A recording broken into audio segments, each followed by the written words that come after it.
G'day, Andrew.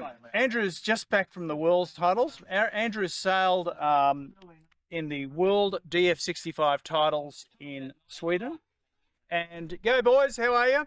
So he's brought his boys along to sail at the Eagleby Yacht Club today, and he's just going to give us a bit of a rundown on what actually happened at the 65s. But before I do that, Andrew's tell us about your background with these boats and how you got into them.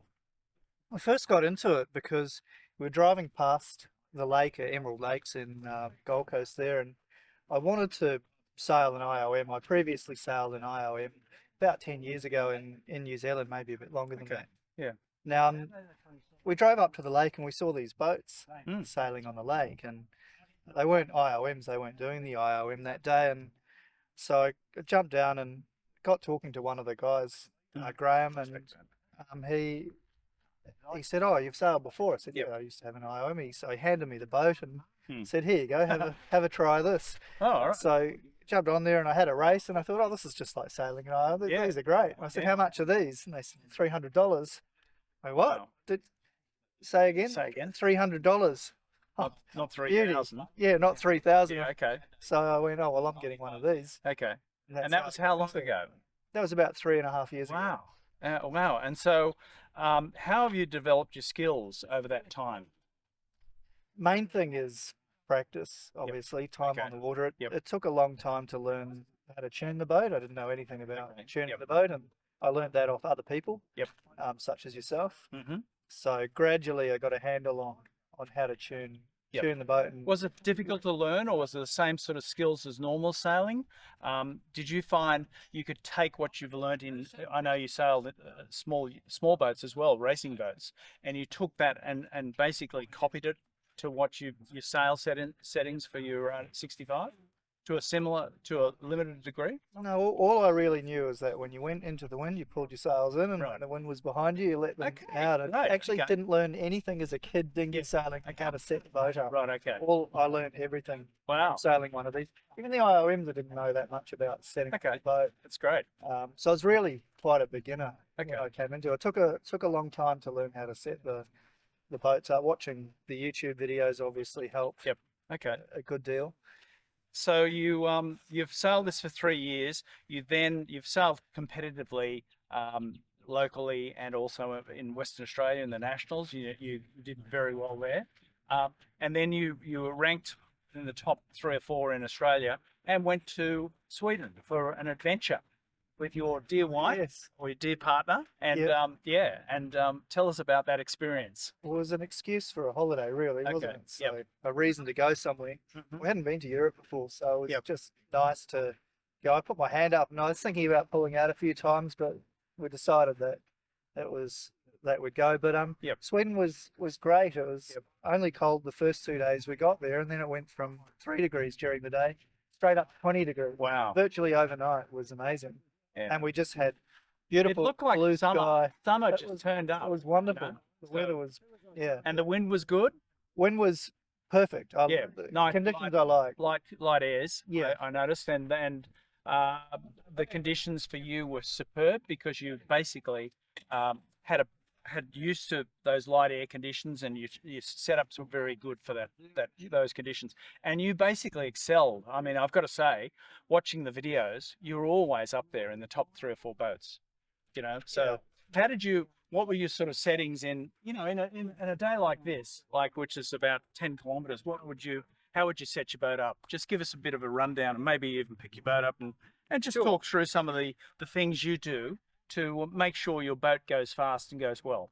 Yeah, so clearly you make sure the rudder's pointing the right direction. Yeah, make sure your rudders, make sure everything's centered. So they're your few easy things. Make sure your boom's the same side on each side. Okay. Make sure your rudder's centered. Simple. They're the basic things. Yeah. They have a really simple system which I've combined from a few different people, but the main one is the mast stays at the back, right? And the measurement, okay, so it's right at the back. So that's number. You've got it here at number 1 down there on your very back, or number 5, depending which way you so take right it from. Back. Yeah, okay, right back. Yep, and sight your mast, because some of the masts are different. Mast, you got a bit of a bend there. Slight bend. I've got a bit more of a bend than normal, but on it, if you've got a straight mast, take that measurement. It should be between about 940 and 940. And where do you measure that? The 940. Where does From the deck. From the deck From the to deck. that Not the hole hook, up the there, deck. is it? To that crane hole. Yeah. Okay, the mast crane hole. Right, okay. Yeah. But the main thing is look at your measurement. Yep. So look at your mast first. Yeah, okay. Make sure it's straight and then measure it. And that gives you a baseline. Right, okay. So Yep.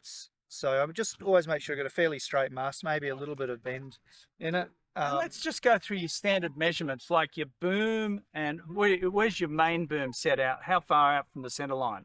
So it's about 20. So you've got the inside of your gunnel. Yep. To keep it simple, Yep. if you forget your tape measure, the inside of your gunnel and the outside of your gunnel. So I've got two modes. I've got a high mode, which goes out to the inside of the gunnel. So the boom's on the inside of the gunnel, is it? Or, Yeah, the inside of the gunnel. Just down the inside of the gunnel. So you see that? Yep. It's Okay. about 20 mil off the string. 20 mil off the centre line. Around okay. about 18 to Okay.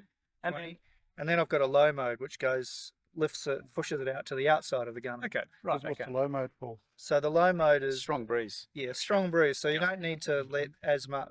You can either increase your twist or you can run your sail out a bit further without increasing your twist. Yep. So I like having the power in the sail. Yep. And running it out, you really do get good. They call it VMG. You get a lot of speed when you let it out. I noticed in the practicing against the others. Yeah.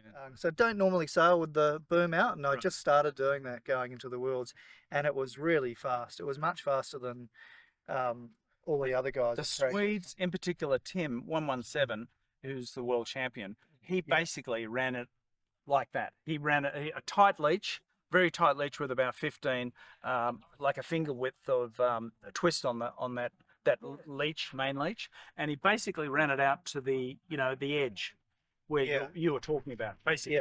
Having that out of it helps a lot. Because it was choppy over there, wasn't it? It was like a bit of chop. Yeah. So let's go through your jib boom.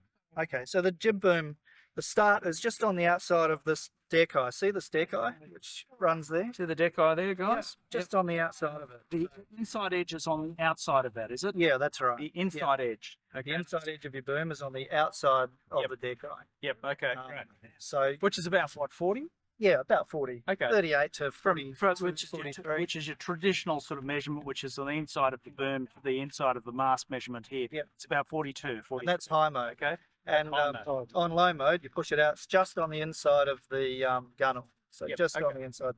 And you want plenty of air, as some of the good sailors say.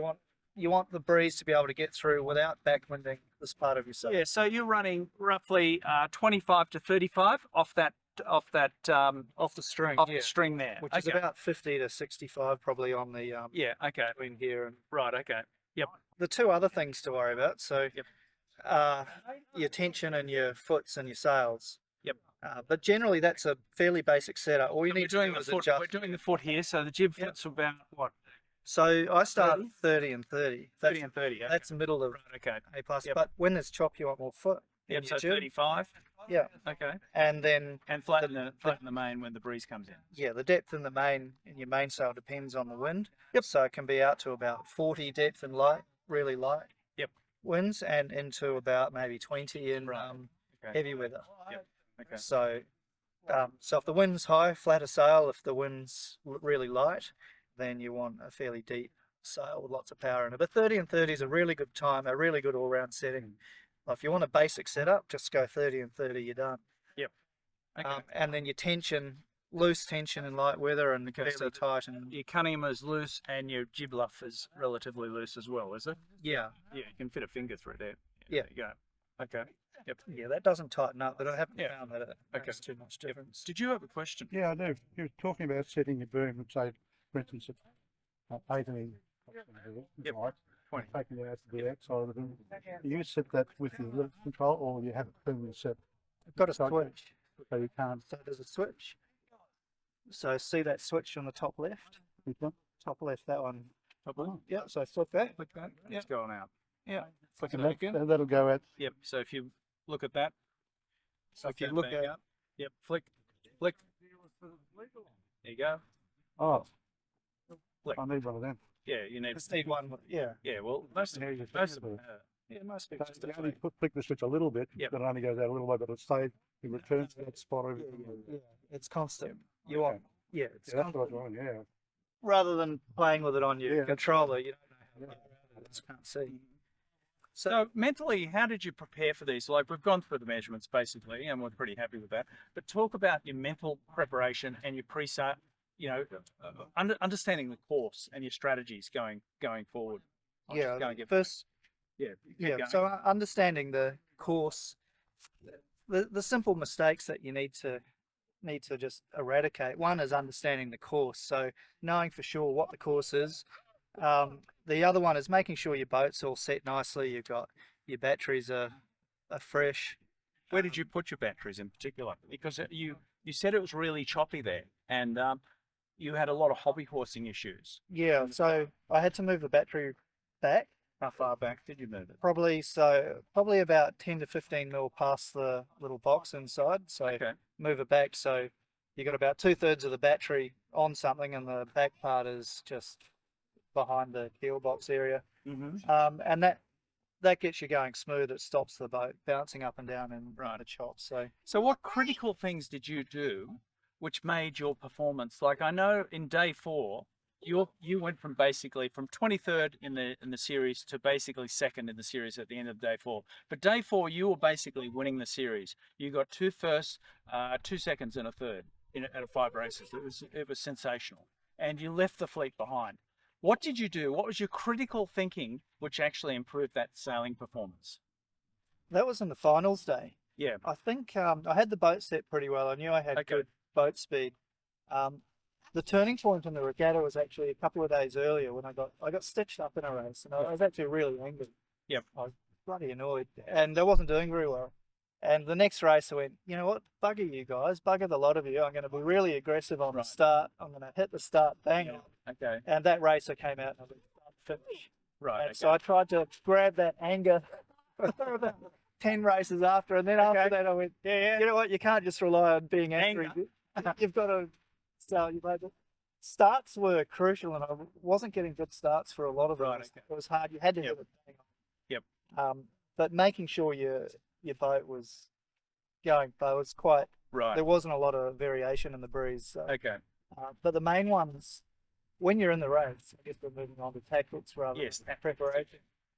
But during the race, because there wasn't a lot of variation in the breeze, clear air was super important. Absolutely. So you had to find what's called a lane. Yep. So when you're starting, you had to find that you're in a lane, which means you're not sailing behind anyone. Yep. And if you were, you had to find a lane somehow. Downwind, you had to find a lane, which means nobody's behind you. Yeah. So clear air was super crucial. It means not copying the good guys as well. Yes. Well, Sailing your own lane. I actually thought Tushingham and Tim were off the pace in that second last day. They were definitely off the pace, and they were finishing 5th and 6th, and you were up there, with number 90, who was also sailing extremely well in those lighter conditions. Yeah, the first race in that final, I got lucky. Looking for clear air, I went round with the less favoured mark. Yes. And I was the only boat to do so, and about 5 or 6 boats shot off to the left, all behind each other, so they're all in each other's dirty air. And then I went round and cleared a lot of them. And I picked up this lift. Yeah. I picked up this lift up the inside, and the wind died when they went out wide. And so then you followed the pattern the next time round, which was very important, I think, And then everybody else started to do that. Well, the next day, they all thought, oh, we've got to change our strategies. And Tushingham came out 1-1 because he followed your path. Exactly. The next day. Yeah. Or the next race, maybe. Next race. Yeah, maybe. Right. What advice would you give to new sailors who are looking at starting sailing with the DF65s? What advice would you give them to help them improve their sailing? Well, number one is practice. Time on the water is the most important. Practice. Okay. Number 2 is your strategy and your tactics on the water. Yep. So start learning a little bit about that. So there's not a huge difference in boat speed between these boats. No. I mean, they're basically most the setups. As long as you've got the setups, copy within good setups within a range. Then it becomes your strategies and your tactics, which make the difference to your performance. Yeah. And that was, I think, clear. Sailing your boat. That was definitely clear in the last day of the World Championships, where Tim was used to sailing on that outside edge. Yeah. And his performance was good because he knew where the the variations, wind variations. I think you picked it up on the inside edge because after 3 days of sailing, or three days, you knew where to sail, Yeah. and then you went to the outside edge, which was Yeah. a new experience, Yeah. a new learning experience. Exactly. You know, Yeah. so it was tough rechanging and rethinking your strategies. Yeah, I just didn't have it in the groove on that last day. Yeah. It wasn't quite. And I think slightly also, pace. he had a flatter set of sails, and in those slightly stronger breezes, it certainly affected your performance because you had a little bit more weather helm, I think, than he did. He basically was sailing pretty flat Yeah. and loose. Yeah. Made a lot of mistakes. Loose. Yeah. Yeah, and Boat he sailed. setup wasn't as good as the previous day. I was Yep. slightly off. Didn't have quite, and that affects you mentally a little bit. Yeah. It's nice to know you got the quickest boat on the course. Yes. Well, that's right. You know, it's So- certainly Yeah, and then the next day I just kept getting caught in the fleet. It was a shorter course. okay. It wasn't as long, and I Yep. just kept looking at the videos, the replays, thinking, oh, Made an error there. you stuffed that one up. And So- just got on the wrong side of some of the breezes. So I suppose your advice to these new starters is basically time on water. Yeah. Look at the videos, Yeah. obviously, and ask for assistance from other people Yeah. because there's a lot of people out there. It's a collegiate group of sailors. We're out here at Eagleby. I don't know whether you can see. But it was great to see you perform so well. It was great to see an Australian in second place at one stage and looking like you were going to win the championships, I've got to say. But you know, but next there's always Pressure the got next, to me. there's always next time. Absolutely. Thanks for taking the time to show us your measurements and be so honest and free with your setups. See you on the water. Bye for now. Okay, who are these guys? These are my two boys. It's my youngest son Boston, and my oldest son Gatsby. They've come out to Eagleby. And they're sailing today? Yeah, they're going to have a go this afternoon on the boats. They've had a couple of goes before, so they're not complete novices, but they will grab a boat. I'll set them up at lunchtime, and in the afternoon they can have a few races. Okay boys, thanks very much. Good luck.